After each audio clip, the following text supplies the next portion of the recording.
Hello and welcome to The Explainer. Today, we're diving into something I think pretty much everyone has felt, that complete, total lack of motivation to study. You know, that feeling that just leaves you stuck. I mean, you know that feeling, right? The book is open, the deadline's getting closer, but your brain has just completely checked out. It's so frustrating, and honestly, it can feel pretty isolating. But here's the thing, it's not about being lazy, not at all, and you are definitely not alone in feeling this way. So today, we're going to break down exactly what's going on, and more importantly, how you can fix it. So here's our game plan. First, we'll figure out what this lack of motivation thing actually is. Then, we'll dig into the hidden causes behind it. After that, we'll cover the warning signs to look out for. And finally, the best part. We're going to build your very own motivation toolkit. All right, let's jump into part one. Because before you can fix anything, you've got to understand what you're really dealing with. So, what is a lack of motivation? Okay, this is super important to get right away. This has nothing to do with how smart you are. It's not about your ability. It is all about your drive, that inner engine, that spark. It's like your car is in perfect condition, but the gas tank is just empty.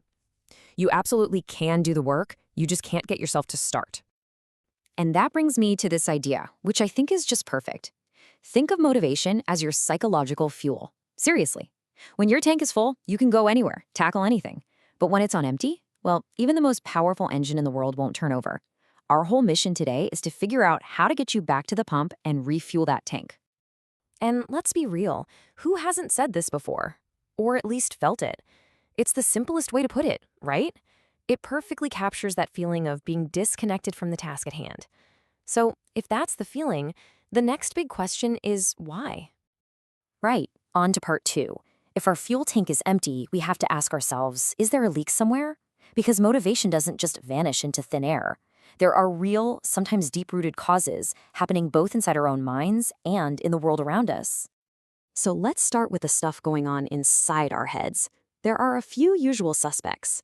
Like, if you don't even know why you're studying something in the first place, that's a lack of goal clarity. Or maybe you just don't truly believe you can succeed. That's called low self-efficacy. And then there's the fixed mindset, that sneaky belief that you're either smart or you're not, which just kills any reason to try harder. But that last one on the list, that one's a biggie. Yeah, learned helplessness. This is so powerful. It's what happens after you've struggled or failed a few times, and your brain basically learns to think, you know what, no matter what I do, it won't work. So why even bother? It's a trap for sure. Your brain is trying to protect you from more disappointment by just shutting down. But, and this is so important, just recognizing this pattern is the very first step to breaking free from it. But of course, it's not all in our heads. The world around us has a massive impact. Maybe it's too much pressure from family, or a teacher you just can't connect with, or even friends who think studying is a waste of time. All of that stuff can seriously drain your battery. And then there's the elephant in the room, our phones. The constant pings, the endless scroll, it's a battle for our attention that studying often loses. Now, after hearing all this, it's easy to think, wow, is it just me? I promise you it is not. Just take a look at what this number represents. According to a 2022 study by NCRT, over 45% of senior secondary students said they struggle with motivation. Think about that for a second. That's almost half. Nearly 1 out of every 2 students is feeling this, especially as the academic pressure starts to really ramp up. So let me say it again. What you're feeling is not a personal failure. It is a completely normal, shared challenge.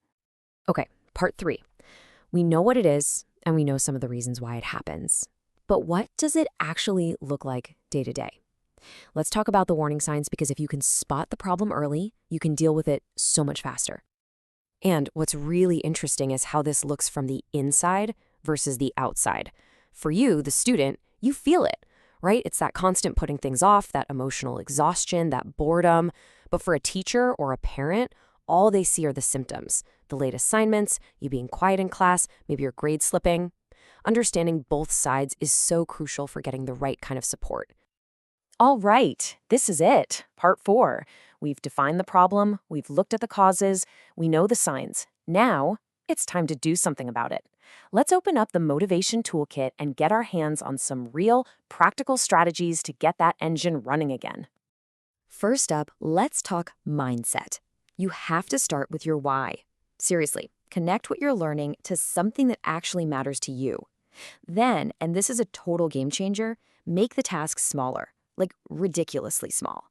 Don't think I have to write this whole essay. Instead, just think I'm going to write one sentence. And as soon as you do that tiny thing, give yourself a little reward. You're literally training your brain to see studying as a win. This is a perfect example of changing your self-talk. That little voice in your head, it can be your worst critic or your best cheerleader.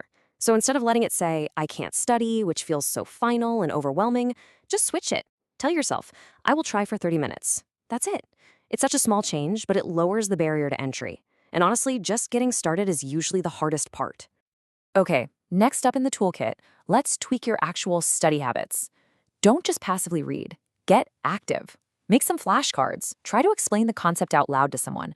Make it a game. Use a learning app, or start a friendly competition with a classmate. Also, take a look at your study space. Create an environment that signals to your brain, okay, it's focus time. And finally, block out your time. Schedule your study sessions and your breaks. Be intentional about both. And we can't forget the absolute basics. This stuff is foundational. You can't expect your brain to perform at its best if you're not taking care of your body. Moving around, getting enough sleep, eating decent food, these are not optional extras. They are the bedrock of your mental energy. And hey, surrounding yourself with positive, driven people, that kind of energy is totally contagious. So how do you put all of this into practice, like today? Check this out. It's a super simple daily plan. You start with a small intention, you pick one clear task, you decide on a reward for when it's done, and then, this part is key, you take a second to reflect on how it went. That simple little loop builds an incredibly powerful habit over time. So if you remember just one thing from all of this, please let it be this. Motivation is not some magical trait that some people are born with and others aren't. It's not a personality thing. It is a system of habits, mindsets, and strategies that you can build and maintain just like any other skill. And that brings us to the end. You've got the information now. The toolkit is open. So the only question left is this. What is the first, small, manageable step you are going to take today to start refueling your own tank?